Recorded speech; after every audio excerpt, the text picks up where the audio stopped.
akan mereview sebuah laptop gaming dengan performa yang kencang dan sangat recommended untuk kalian karena dia sudah dilengkapi dengan prosesor Intel Core generasi ke-13, diskret GPU RTX 40 series, RAM DDR5 dengan 16GB dual channel dan jadi siap pakai.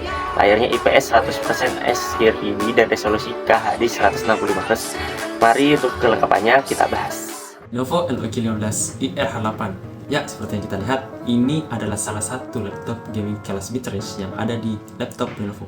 Salah satu laptop terkencang yang ada di kelasnya. Pertama-tama mari kita bahas dari segi spesifikasinya. Laptop ini ditenagai dengan prosesor Intel Core i7-13620H, base power 45 watt, total 10 core dengan 16 thread. Memiliki 6 performance score dan 4 efficient score. Maksimum turbo frekuensinya ada di 4,9 GHz dan dia memiliki 24 megapiksel Intel Smart Change. Untuk integrate grafisnya adalah Intel UHD graphic dengan 64 execution unit. Dia sudah support akselerasi hardware untuk QuickSync dan juga FE1. Untuk RAM, dia menggunakan 16GB DDR5 5200 langsung dual channel dari kepingan SODIMM yang sudah terpasang. Memang DDR 5600 tapi dia berjalan di DDR5 5200 karena limitasi dari prosesornya, dan karena dia menggunakan kepingan SODIMM jadi kita bisa melakukan upgrade RAM di sini dengan mengganti RAM yang sudah terpasang. Ya, untuk storage-nya dia memakai 512GB SSD NVMe PCIe Gen 4 yang terpasang. Selain itu, untuk laptop ini juga menyediakan satu slot M.2 tambahan. Untuk slot kedua ini hanya bisa memakai M.2 ukuran besar yang 2280 yang umum dijual di pasaran. Untuk disk grafik, dia memakai RTX 4060 laptop GPU, VRAM-nya 8GB DDR6 dengan DGP di 115 watt. Di software Lenovo Vantage terdapat fitur GPU working mode dengan 4 opsi hybrid mode, discrete, dan integrate GPU-nya yang aktif. Ada juga hybrid iGPU only mode di mana hanya integrate GPU yang aktif. Lalu ada hybrid auto mode yang terhubung ke charger laptop akan menggunakan hybrid mode, dan saat charger dilepas laptop akan menggunakan hybrid iGPU only mode. Dan ada di GPU mode, di sini hanya disk GPU-nya saja yang aktif. Dan untuk wireless connectivity-nya dia menggunakan read type di sini, dan tentunya ini sudah Wi-Fi 6. Hai, nama saya Febriantina Putri. Di sini saya akan menjelaskan tentang desain laptopnya. Nah, untuk body form faktornya adalah clamshell. Materialnya adalah polikarbonat dan untuk warna ini namanya strong gray. Secara keseluruhan, laptop ini punya penampilan yang keren tapi tetap low profile. Jadi masih cocok lah dibawa-bawa untuk bekerja. Ada logo Legion di sisi pojok kiri atas dengan warna gelap yang sama dan memiliki ukuran yang cukup besar. Untuk dimensi panjang 35,9 cm, lebar 26,4 cm dengan ketebalan di 2,52 cm. Untuk bobotnya laptop aja di 2,46 kg dengan charger 440 gram, jadi total bobotnya kalau dibawa-bawa adalah 2,9 kg. Untuk layarnya, ukurannya di 15,6 inci panel IPS dengan resolusi QHD atau 2560 x 1440 piksel. Aspek rasionya 16:9, refresh rate 165 Hz. Layar ini sudah mendukung variabel refresh rate NVIDIA G-Sync. Menurut Lenovo, tingkat kecerahannya ada di 350 unit dengan kawat gamut di 100% sRGB. Jadi layar ini sudah cocok untuk apapun, mau dipakai untuk main game, editing foto, video, dan nonton film juga tidak ada masalah di sini. Untuk permukaannya ini menyenangkan. Dia pakai lapisan anti glare, jadi dia minim pantulan bayangan yang mengganggu. Ini jadi lebih nyaman digunakan ya. Tentunya bingkai layar di laptop ini juga menggunakan desain tipis untuk sisi kanan dan kirinya, jadi cukup modern. Untuk kamera dan mikrofonnya, laptopnya dilengkapi dengan kamera resolusi 1000 80 pixel 30 fps. Sementara mikrofonnya ada dua yang ditempatkan pada sisi kanan dan kiri kamera ini. Untuk audio laptop, ini menggunakan dua speaker yang terletak di bawah samping laptop. Jadi, arah keluaran suaranya itu ke atas permukaan laptop. Untuk pengaturan profil dan equalizer-nya bisa dilakukan oleh software Nahimit. Oke, di sini kita lanjut untuk konektor dan tombolnya.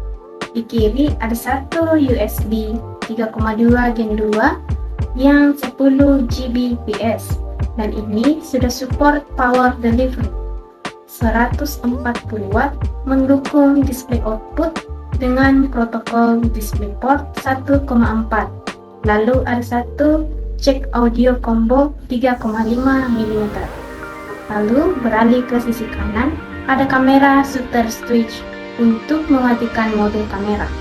Lalu ada satu USB 3,2 Gen 1 yang 5 Gbps beralih ke sisi belakang.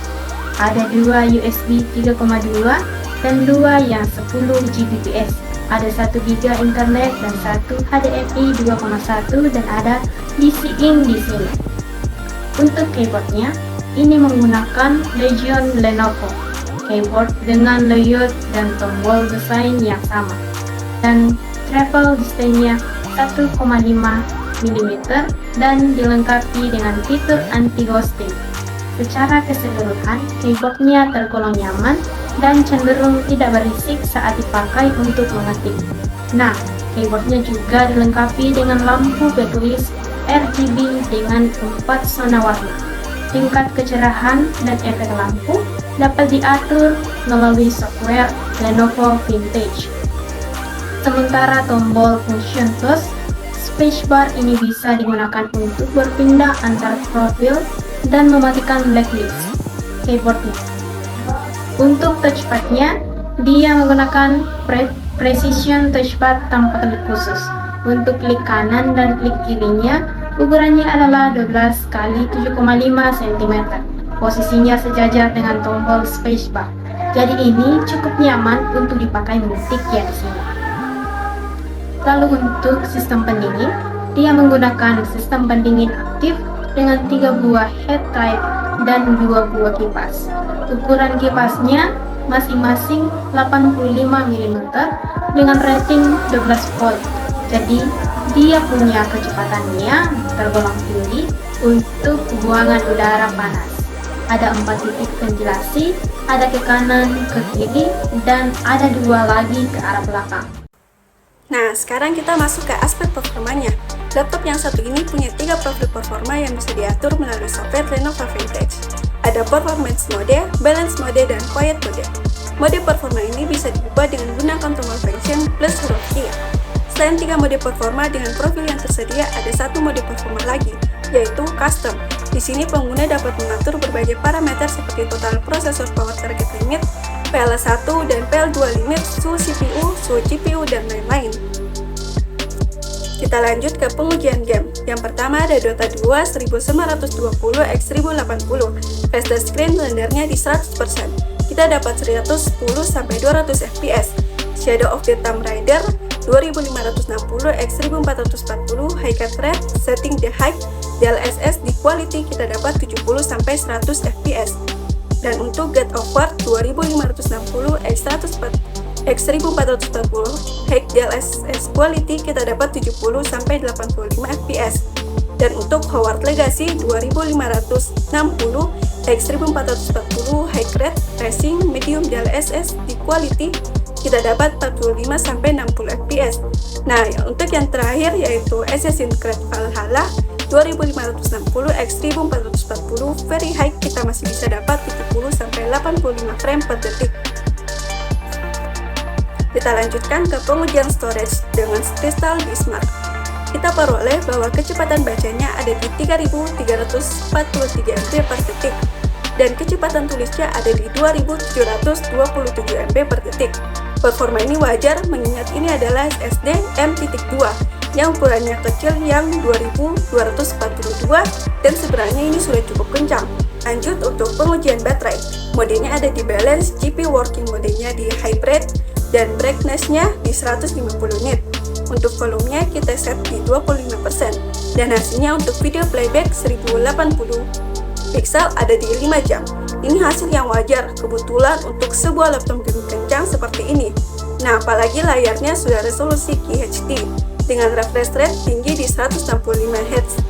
Nah, untuk chargingnya, karena ada fitur rapid chat di software Vantage, jadi kita langsung aktifkan saja. Dan kita akan mendapatkan untuk 30 menit pertama akan terisi langsung 65%. Dan untuk dari 0 sampai fullnya yaitu 100%, yang kita butuhkan waktu sekitar 58 menit saja.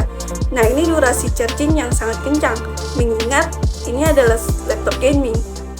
Untuk kesimpulannya, laptop Lenovo Elok 15 laptop gaming ini mempunyai spesifikasi yang oke, performa yang memuaskan, dan dukungan garansi yang jelas. Jadi itu tadi review untuk laptop Lenovo Elok 15 ini. Kalau kalian punya pertanyaan tentang laptop ini, bisa tulis di kolom komentar ya. Oke, sampai jumpa di review berikutnya. Terima kasih.